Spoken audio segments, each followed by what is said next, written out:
할렐루야. 우리 이렇게 한번 축복하였으면 좋겠습니다. 하나님은 당신을 향한 놀라운 계획을 가지고 계십니다. 하나님은 당신을 향한 놀라운 계획을 가지고 계십니다. 또 하나님은 당신과 함께 하십니다. 하나님은 당신과 함께 하십니다. 하나님께서는 우리를 향한 놀라운 계획이 있고 한 분 한 분을 향한 놀라운 계획이 있습니다. 오늘 말씀을 통해서 다시 한번 깨달으시기를 바랍니다. 사사기에서 가장 많이 알려진 인물은 삼손이라고 할 수 있습니다.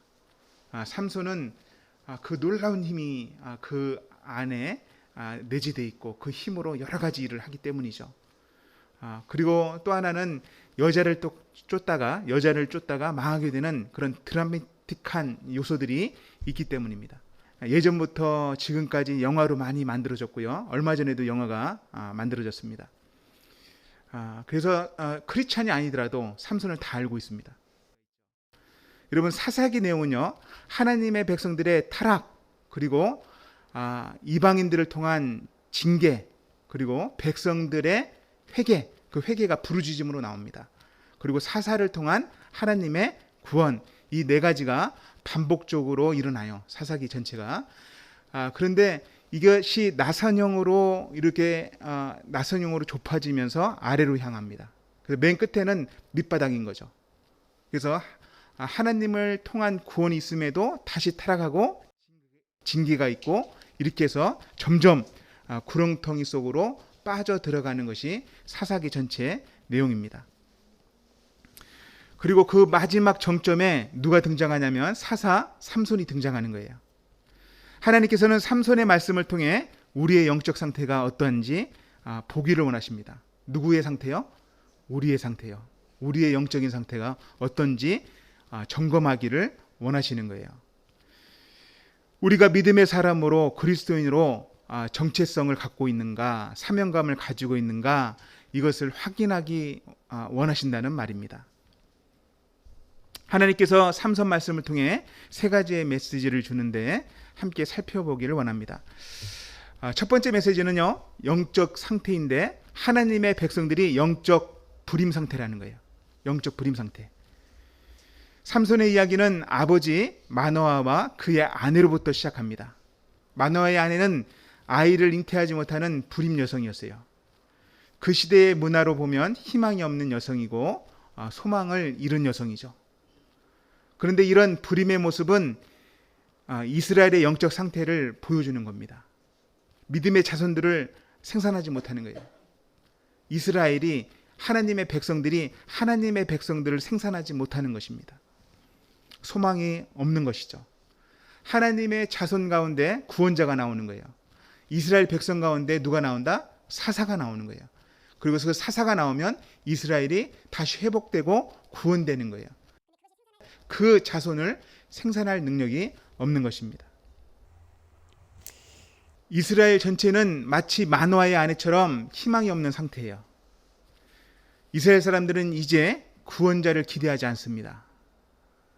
구원자를 가질 수가 없어요. 그러니까 구원자를 기대하지도 않고 하나님을 바라보지도 않아요. 이런 모습이 곳곳에 드러나는데 두 가지 말씀만 드리면, 먼저 블레셋의 압제가 40년 동안 이어졌어요. 고통스러웠죠. 근데 이스라엘 백성들이 기도합니까? 안 합니까? 기도하지 않아요.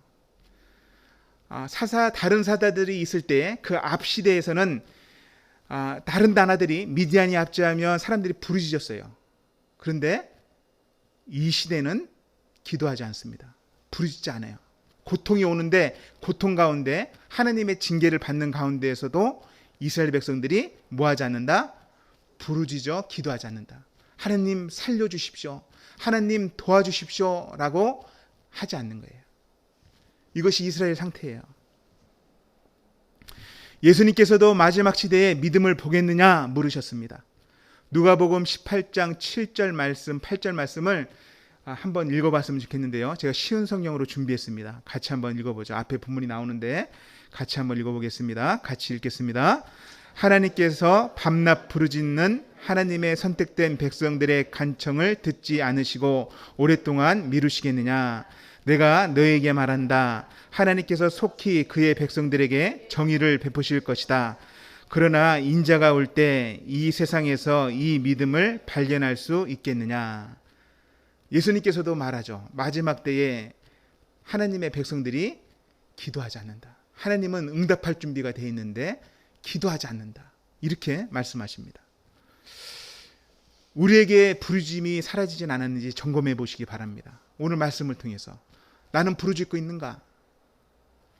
이 질문을 해보시기 바랍니다. 또 영적인 불임 상태는 삼손이 라맛네이에서 전쟁을 일으킬 때 그때 바로 앞전에 나타납니다. 블레셋 사람들이 군대를 끌고 와서 이스라엘 사람들, 유다 지파 사람들한테 말해요. 삼손을 넘겨줘라. 너희들 근처에 숨겨져 있는 삼손을 우리한테 넘겨줘라고 요청할 때 이스라엘 백성들이 3,000명이 일어납니다.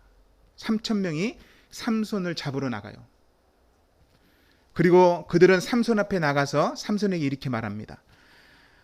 사사기 15장 11절 제가 읽어드립니다. 너는 블레셋 사람이 우리를 관한할 줄을 알지 못하느냐? 내가 어찌하여 우리에게 이같이 행하였느냐? 그러니까 블레셋 사람들이 자기를 통치한대요. 원래 이스라엘 백성들의 통치자는 누구예요? 하나님이에요. 하나님이 왕이시고 또 하나님께서 이스라엘 백성들이 열악해지면 사사를 보내서 그들을 재판하고 다스리도록 하셨는데 그들은 어떻게 고백합니까? 사사인 삼손에게 가서 우리의 관할하는 통치자는 블레셋이다. 세상 사람들이다. 교회의 주인은 세상 임금이다. 이렇게 말하는 것과 비슷한 것이죠. 그들은 하나님의 왕되심을 인정하지 않고 오히려 대적 블레셋이 우리를 관할하며 우리의 통치자다라고 고백하면서 삼손을 묶어서 넘겨줍니다. 이것이 그 시대의 모습이에요. 영적인 상태예요. 불임 상태의 모습이에요. 블레셋은 대적들이에요. 그들을 대항하기 위해서 이스라엘 백성들은 한 번도 일어나지 않아요. 한 번도 일어나지 않아요. 기드온은 300명사라도 일어났죠.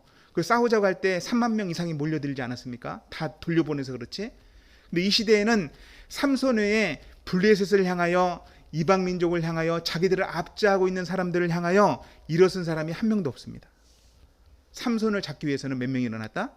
3,000명. 하나님의 뜻도 모르고 하나님이 보내주신 구원도 하나님이 보내주셔서 구원을 이룰 사사도 몰라봅니다. 사사를 도와서 블레셋을 이기려고 생각하는 사람은 일도 없는 거예요. 그런 생각을 일도 하지 않습니다. 하나님의 구원을 전혀 기대하지 않는 영적 불임 상태. 이것을 생각해 보면요. 오늘날 교회의 영적 상태와 비슷하죠. 코로나 때문에 더 가속화되기도 했고 분명히 드러난 부분이 있습니다. 교회가 성도를 돕지 않아요. 또 성도들은 목회자를 돕지 않습니다. 선교사들을 돕지 않아요. 선교사들이 얼마나 힘든지 모릅니다. 누가 하나님의 편인지 누가 대적인지 몰라요. 세상의 이야기를 듣고 오히려 교회와 목회자와 반대로 또 교회는 성도들을 이간질하는 이런 일들이 벌어지죠. 우선 우리가 이렇게 영적으로 둔감해진 상태라는 것을 아는 것이 중요해요. 내 상태가 괜찮지가 아니라 영적인 불임 상태구나. 이 상태를 인정하는 것이 중요합니다.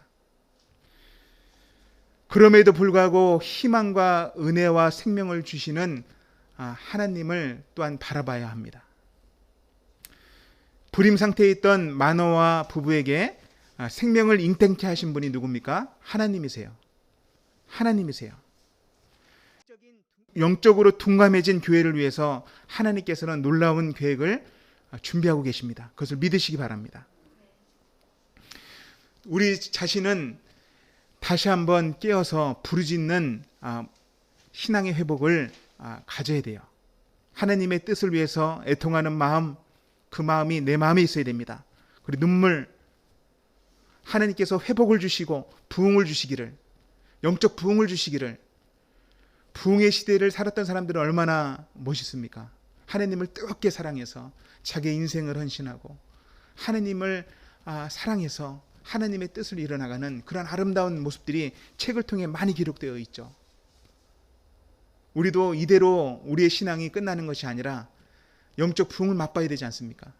하나님께서 놀랍게 역사하시고 하나님을 열렬히 사랑하고 하나님의 뜻을 이루기 위해서 자기 자신을 헌신해도 아깝지 않은, 그것이 가장 소망이 되는, 희망이 되는 그런 영적 회복이 일어나기를 축복합니다. 삼손을 말씀을 통해서 두 번째 주시는 메시지는 사명과 비전을 잃은 자의 비참함이에요. 자기의 정체성을 잃은 자의 비참함. 삼손은 어떤 사사보다 잘 준비된 사람이었습니다. 태어나기 전부터 하나님의 계획하심과 하나님의 선택하심, 그것을 받은 사람이었습니다. 그는 어릴 때 부모로부터 나시린 교육을 받았어요. 왜냐하면 천사가 수태고지를 할 때 나시린으로 키울 것을 알려줬기 때문입니다. 그는 세상과 구별돼서 자기가 나시린인 줄 알고 머리를 깎지 않고 포도주를 먹지 않고 구별되게 성장했습니다. 하지만 삼손은요, 스스로 사명을 따라 사는 것을 포기한 사람이에요. 그리고 자기의 정체성도 스스로 포기한 사람입니다. 사명도 포기하고 정체성도 버린 사람이에요. 여러분, 이스라엘 사사가 해야 될 일은 재판뿐만 아니라 이스라엘을 구원하는 역할이에요. 그가 할 수 있는 일이 뭐예요? 군대를 소집하는 일입니다. 이스라엘이 눌리고 있을 때, 대적이 쳐들어왔을 때, 고통받을 때 사사가 할 수 있는 일이 뭐냐면 군대를 소집하는 일. 근데 군대를 소집하지 않습니다. 단 한 번도 군대를 소집하지 않아요. 그는 혼자 싸워요. 도와줄 백성도 없고 그는 또 소집하지도 않고 이런 상태예요. 오늘날 목회자들이 성도의 도움 없이 어떻게 하나님의 뜻을 이룹니까? 오늘날 성도들이 좋은 목회자의 말씀이 없이 어떻게 힘을 발휘합니까? 세상에 빛을 발휘합니까? 같이 가는 거예요, 같이.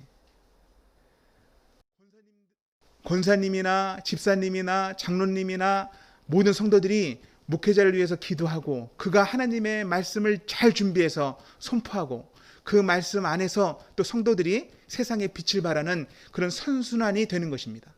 혼자서는 못해요. 목회자가 아무리 뛰어나도 혼자서는 감당할 방법이 없어요.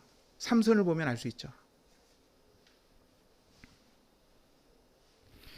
삼손은 그런 시대에 나신이로 태어나서 준비됐지만 백성들의 그런 영적인 불임 상태 안에서 그는 사명감도 잊어버리고 하나님이 쓰시긴 쓰세요. 놀랍게 쓰십니다. 하지만 그는 그 자신은 사명감도 잃어버리고 자기의 나시린의 정체성도 잃어버립니다.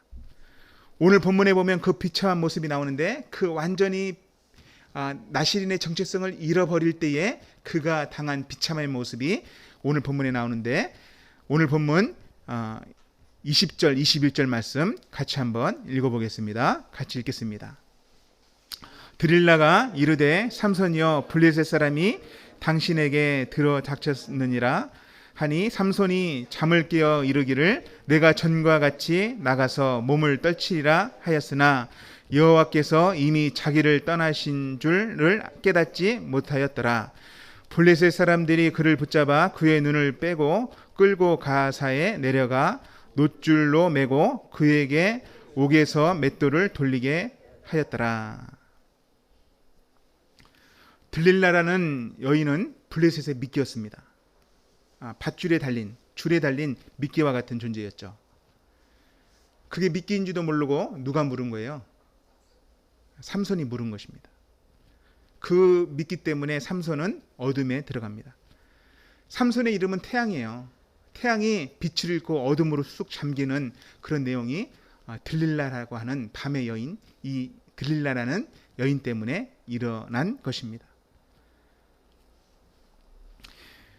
삼손은 태양으로서 빛을 발해야 했지만 이제 블레셋 사람한테 잡혀 눈이 뽑혀 밤의 사람이 됐습니다. 태양이 아니라 밤의 사람, 어둠의 사람이 된 것이죠. 그리고 짐승과 노예처럼 연자맷돌을 돌리고 있는 신세가 되었습니다. 어둠의 사람이 되었고 짐승처럼 되었어요. 왜 이렇게 되었습니까? 왜 이런 일을 삼손이 당했습니까? 삼손이 자기의 사명을 잃어버렸고 자기의 정체성도 잃어버렸기 때문입니다. 스스로 포기한 것이죠. 나시린은요, 하나님께 드려진 자예요. 하나님께 결박된 자요, 메인 자입니다. 주의 사랑의 메인 자. 그 찬양 아시죠? 오직 주의 사랑에 매여. 나실이라는 뜻은 하나님께 결박된 사람이에요. 하나님께 묶인 사람이에요. 근데 그는 자기가 묶여있는 그 끈을 자기가 풀어버립니다. 나실의 율법을 다 버렸어요. 나실의 율법 세 가지의 중요한 율법이 뭡니까?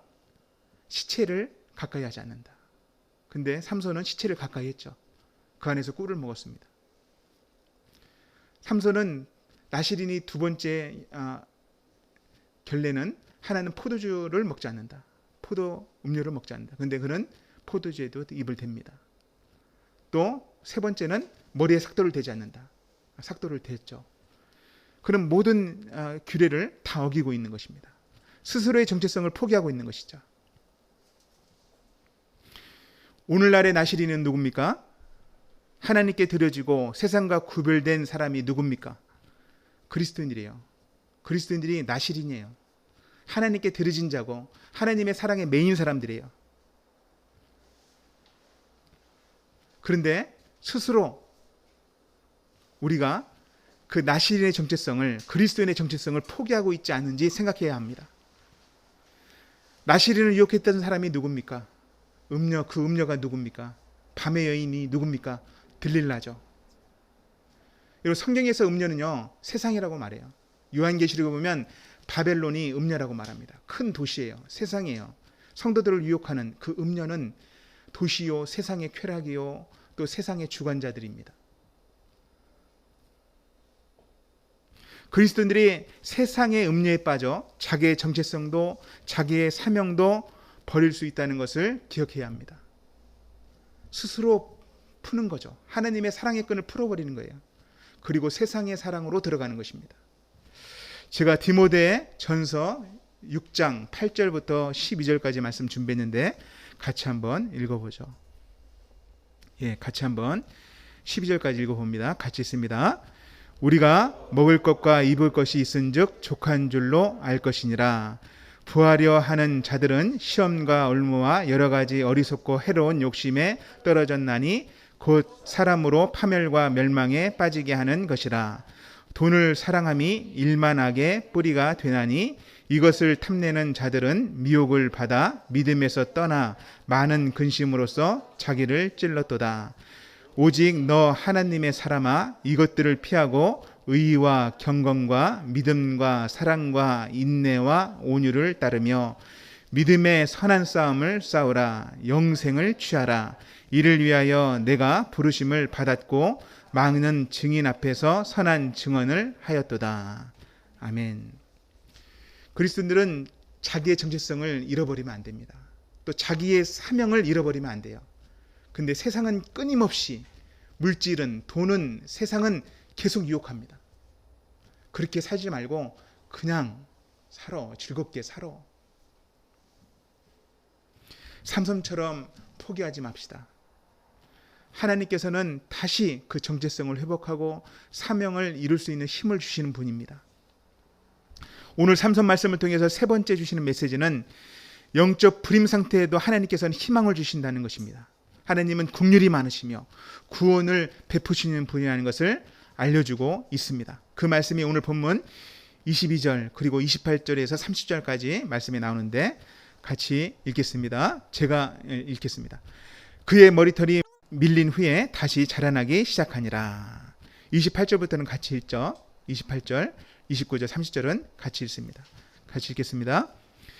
삼손이 여호와께 부르짖어 이르되 주 여호와여 구하옵나니 나를 생각하옵소서. 하나님이여 구하옵나니 이번만 나를 강하게 하사 나의 두 눈을 뺀 블레셋 사람에게 원수를 단번에 갚게 하옵소서 하고, 삼손이 집을 버틴 두 기둥 가운데 하나는 왼손으로 하나는 오른손으로 껴 의지하고 삼손이 이르되 블레셋 사람과 함께 죽기를 원하노라 하고 힘을 다하여 몸을 굳히매 그 집이 곧 무너져 그 안에 있는 모든 반백들과 온 백성에게 덮이니 삼손이 죽을 때에 죽인 자가 살아있을 때에 죽인 자보다 더욱 많았더라. 아멘. 22절에 보면 다시 자라나기 시작하니라 라는 말씀이 있습니다. 완전히 빛을 잃고 완전히 흑암 가운데 빠져버린 태양이 다시 희망의 빛을 발하고 있는 것이에요. 하나님께서 자라게 하는 것입니다. 그의 머리털이 자라나는 것은 믿음이 자라는 것이요, 하나님을 의지하는 의지가 자라게 하는 것이요, 하나님께서 주신 정체성과 사명을 다시 그것이 자라고 있다는 것을 상징합니다. 그는 이제 믿음을 가지고 소망을 갖고 있어요. 하나님, 마지막으로 한번 나를 써주십시오. 삼손은 이런 식으로 인생을 마감할 수 없었습니다. 어둠에 빠져서 짐승처럼 연자 맷돌을 돌리고 블레셋 사람들이 부르면 그 앞에서 제주를 부리는 세상의 놀이객감으로 살아가는 그런 모습으로 인생을 마감하기 싫었어요. 그는 늦었지만 이제라도 하나님께 자기 전부를 드리기를 원했습니다. 진정한 나실인이 되기를 원했어요. 전체를 드리기를 원했어요. 번제로 드리기를 원했어요. 그래서 그는 우리가 읽었던 28절처럼 기도하죠. 그에게 부르짖음이 나와요. 이스라엘 백성들에게는 부르짖음이 나오지 않아요. 하지만 삼손에게 부르짖음이 나옵니다. 하나님께서는 그 부르짖음을 들으셨어요. 그래서 삼손에게 다시 힘을 주시고 삼손의 재물을, 삼손 나실인의 그 재물을 하나님께서는 받으십니다.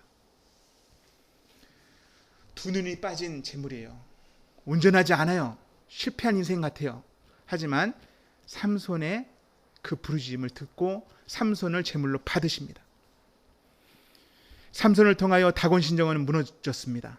3,000명이 죽었습니다. 이스라엘은 구원을 받았습니다. 하나님께서는 블레셋의 40년의 압제를 받으면서도 부르짖지 않는 백성들을 구원하기 원하셨다는 것이 오늘 말씀을 통해서 잘 드러나는 것입니다. 자기의 사명을 망각하고 자기의 정체성도 버린 삼손을 통하여 하나님의 구원과 긍휼을 다시 드러내시는 것이죠. 이제 말씀을 정리하겠습니다. 우리가 삼손의 이야기를 통해서 알아야 될 것이 무엇입니까? 첫 번째는 우리의 정체성이 어떠한지 살펴보는 거예요. 내가 영적인 불임 상태가 아닌지 살펴보는 것입니다. 이게 정말 중요한 질문이에요. 나에게 부르짖음이 있는가? 나에게 하나님이 소망이 되고 있는가? 죽을 때 천국 가는 거 그것만 생각하는 게 아니라 내가 이 땅에 살아가는 이유, 하나님께서 나를 이 땅에 보내신 이유, 하나님께서 나를 통해서 하기 원하는 그것이 무엇인가? 이것을 다시 살펴보는 거예요. 그것이 있으면 부르짖을 것이고 그것이 없으면 부르짖지 않을 것이에요. 지금 현재 우리가 영적 비참한 상태에 있다 하더라도 하나님께서는 우리가 다시 부르짖기 시작하면 회복시키시고 나를 통하여 하나님의 일을 행하실 줄로 믿으시기 바랍니다. 하나님은 사랑과 긍휼이 한이 없으신 분이기 때문입니다. 여러분, 참된 그리스도인은 성령 안에서 새로운 피조물이 된 자들이에요. 그러므로 자기를 위해서 사는 인생이 아니라 우리를 위해서 십자가에 죽으신 예수님을 위해서 사는 인생이라는 것을 기억하시기 바랍니다. 나를 위해 사는 어리석음을 버리고 예수님을 위해 살아가는 우리 모두가 되기를 축복합니다.